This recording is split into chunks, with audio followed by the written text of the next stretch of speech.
Next question over here. Hi, yes. My name is Patrick. I'm a student at Centennial College. My question is, in Islam it says, Jesus Christ, peace be upon him, is not the Son of God. When we are all children of Allah and born of mother and father, for he is only born of a mother, why is he not the Son of God? Brother Patrick asked a very good question, a very important question. He said that why in Islam is Jesus Christ, peace be upon him, not considered as Son of God? When we all are children of God, he being born of a virgin woman, all the more reason should be. See brother, if you tell we are children of God, in that way I've got no problem at all. If you read the biblical language, if you say that we are children of God and Jesus is Son of God, in that context, meaning he is person who follows the commandment of God, most verily all the messengers of God, they are sons of God. But the problem is, if someone says he is not a normal son, but he is the begotten son, then there's a problem. Because if you read the Bible have got sons, the God has got sons by the tons. If you read the Bible, Adam is son of God, Ephraim is son of God, Israel is son of God. It's mentioned in the book of Romans, chapter number 8. All those who are led by the Spirit of God, they are sons of God. That means if you follow the commandment of God, you are a son of God. I've got no problem with that phrase at all. But today, that phrase has been misunderstood. You know, for example, if a young son asks me a question, I said, Beta, son, it's a very good question. He won't mind because I'm elderly, you know. But if I say that begotten son, that means I'm insinuating him. You know, maybe he'll punch me.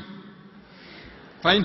So what do you realize? That using the phrase son of God, in the context that we are children of God, we have no problem.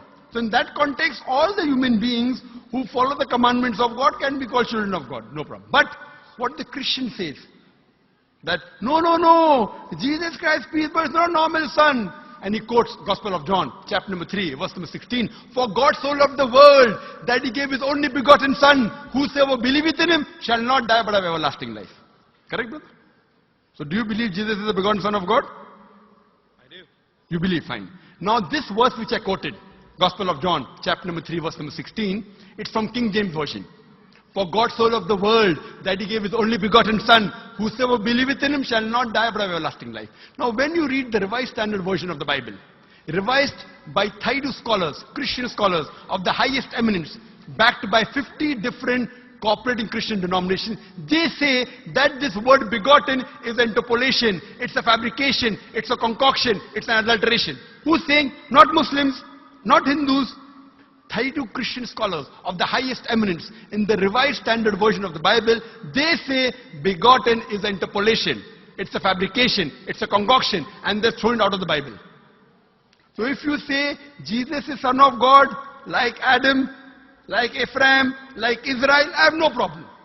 The moment you say begotten, I want to ask you the question, what is the meaning of begotten? Brother, what is the meaning of begotten? You know, begetting is an animal act. It's a function of lower animals of sex. And when you say that he was born to Mother Mary, virgin, what are you insinuating? And if you say, because Jesus Christ, peace be upon him, is God or Son of God, because he was born to Mother Mary, Quran gives the reply in Surah Imran, chapter number 3, verse number 59. Inna masala Isa indallahi ka masala Adam. Khalaqa min turab.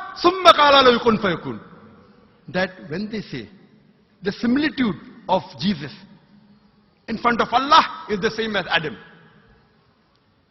They were born from dust and said, be and it was. If you say that Jesus Christ is God because he had no father and only mother, then Adam, peace be upon him, is a greater God. He had no mother and no father according to the Bible. MashaAllah, you're clapping. I like it. So if you say Jesus is God because he had no father, only mother, Adam is a greater God, peace be upon him. He had no mother, he had no father. I never referred to him as a God, but Son of God. That's right. Fine.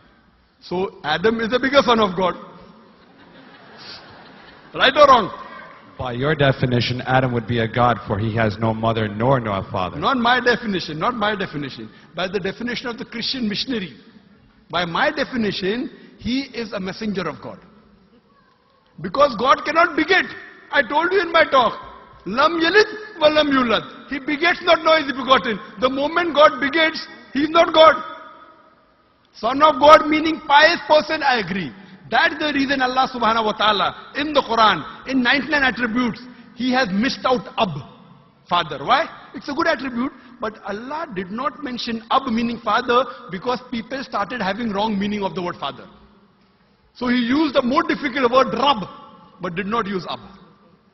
Logically it's fine, but Almighty Allah subhanahu wa ta'ala purposely did not use the attribute Ab in the Quran because people will misunderstand. That's the reason English-wise, saying Jesus is the Son of God, meaning messenger of God, I'm with you. But the moment you say begotten Son, I have objection.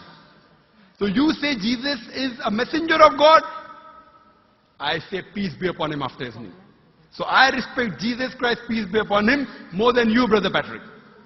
Because when I take his name, I have to say peace be upon him. If I do not say that, I'm wrong. So I love Jesus Christ, peace be upon him, more than you. I follow his teaching more than you.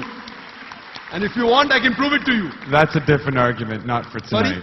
Sorry? That's a different argument and not for tonight. Okay, fine. I'll give you a few things. Jesus Christ, peace be upon him. Fine?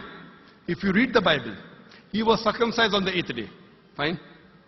Majority of all the Muslims are circumcised, the Christians aren't.